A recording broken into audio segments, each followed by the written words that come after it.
Welcome. इस video में मैं आपको बताने वाला हूं कि टॉप यूनिवर्सिटीज़ में आपको अगर एडमिशन चाहिए तो आपका कितना परसेंटाइल स्कोर होना चाहिए CUET यूजी में।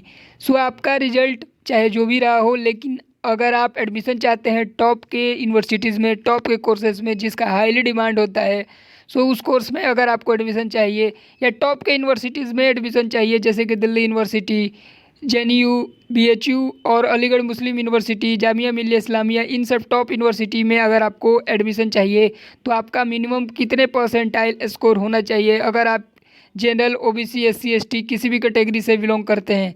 इस वीडियो में मैं आपको कट ऑफ के बारे में कुछ अपनी बातें रखूंगा और किस प्रकार से आपका अब एडमिशन प्रोसेस शुरू होने वाला है। कुछ यूनिवर्सिटीज़ ऑलरेडी अपना रजिस्ट्रेशन प्रोसेस CUET यूजी के थ्रू अपना रजिस्ट्रेशन पोर्टल लॉन्च कर दिया है, जैसे दिल्ली यूनिवर्सिटी ने, BR अम्बेडकर ने, दक्षिण बिहार केंद्रीय विश्वविद्यालय ने, कम से कम अभी 3 यूनिवर्सिटीज़ ने आपका रजिस्ट्रेशन पोर्टल ऑलरेडी ओपन कर चुका है।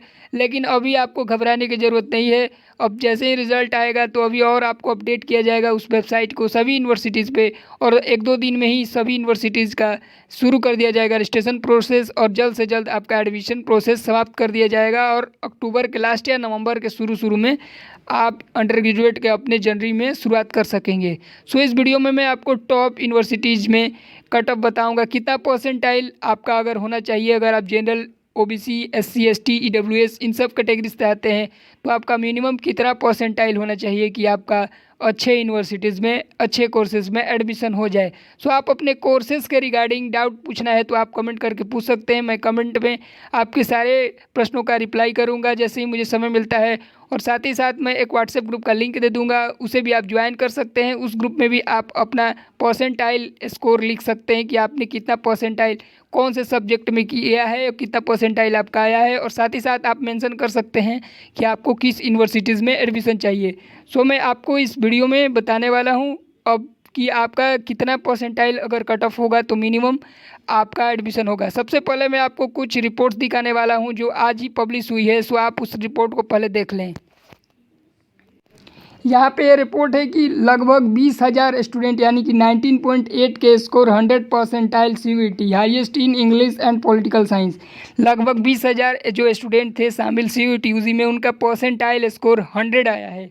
और यहाँ द टाइम्स ऑफ इंडिया ने ये जो लेख है, रिपोर्ट है, जो डेटा है, वो अपने वेबसाइट पे पब्लिश किए। ये जो न्यूज़ है अपने वेबसाइट पे पब्लिश किए, जिसके थ्रू इन लोगों ने बताया है कि 19.8 के यानी कि लगभग 20,000 के आसपास स्टूडेंट का जो स्कोर है परसेंटाइल वो 100 परसेंटाइल है, और इंग्लिश और पॉलिटिकल साइंस में हाईएस्ट परसेंटाइल गया हुआ है।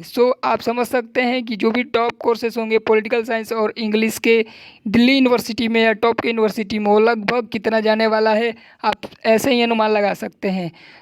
इस विषय में अगर आपको जानना है मैं आपको आगे इस वीडियो में बता रहा हूँ। टॉप के यूनिवर्सिटीज़ में लाइक दिल्ली यूनिवर्सिटी के जितने भी टॉप कॉलेज हैं उनमें एडमिशन का कट ऑफ लगभग आपका 99 परसेंटाइल जाने वाला है। मिनिमम 99 परसेंटाइल से कम नहीं जाने वाला है जनरल कैटेगरी का। यहाँ पे मैं आपको सीधे बात बता दे रहा हूँ। आप रिपोर्ट से भी समझ सकते हैं कि जो स्टूडेंट ने हाईएस्ट किया होगा उसी का स्कोर यहाँ पे 100 परसेंटाइल होगा, और जब 100 परसेंटाइल ही इतने बच्चों का होगा आप कैसे उम्मीद कर सकते हैं कि आपका एडमिशन कम परसेंटाइल पे भी हो सकता है। दिल्ली यूनिवर्सिटी में काफ़ी सारे एडमिशन के लिए फिर से वही स्ट्रगल शुरू होगा जो पहले होता था। यहाँ पे 99 to 100 परसेंटाइल जिनका होगा उन्हीं स्टूडेंट्स का कुछ मेन कोर्सेज में जो टॉप के कॉलेज हैं उनमें एडमिशन होगा, जैसे lady Shri Ram college, Mirinda house, ये जो टॉप कॉलेज हैं वो सभी कॉलेजेस में आपका एडमिशन जो होगा वो टॉप के मार्क्स यानी कि 99 से 100 के बीच वाले का ही होगा। बाकी यूनिवर्सिटीज़ का बात करते हैं। वहीं अगर हम बात करें बनारस हिंदू यूनिवर्सिटी या फिर किसी और यूनिवर्सिटी की, जैसे यहाँ पे तमिलनाडु केंद्रीय विश्वविद्यालय, ये सब यूनिवर्सिटी जो देख रहे हैं आप स्क्रीन पे, जो एवरेज यूनिवर्सिटीज़ हैं, इन सब यूनिवर्सिटीज़ में अगर आपको एडमिशन चाहिए तो आपका स्कोर कुछ भी हो सकता है।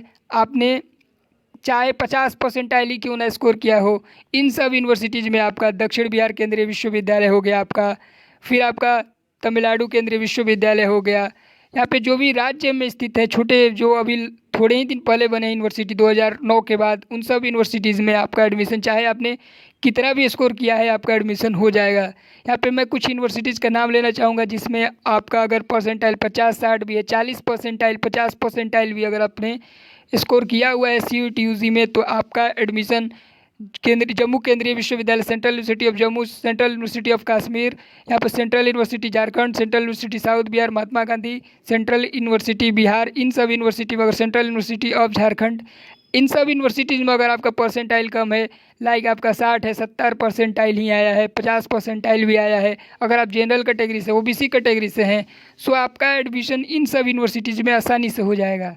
वहीं अगर हम बात करें DU में एडमिशन, जैसा कि मैंने आपको बताया कि DU में एडमिशन के लिए काफ़ी स्ट्रगल होने वाला है, 99 परसेंटाइल आपका होना चाहिए।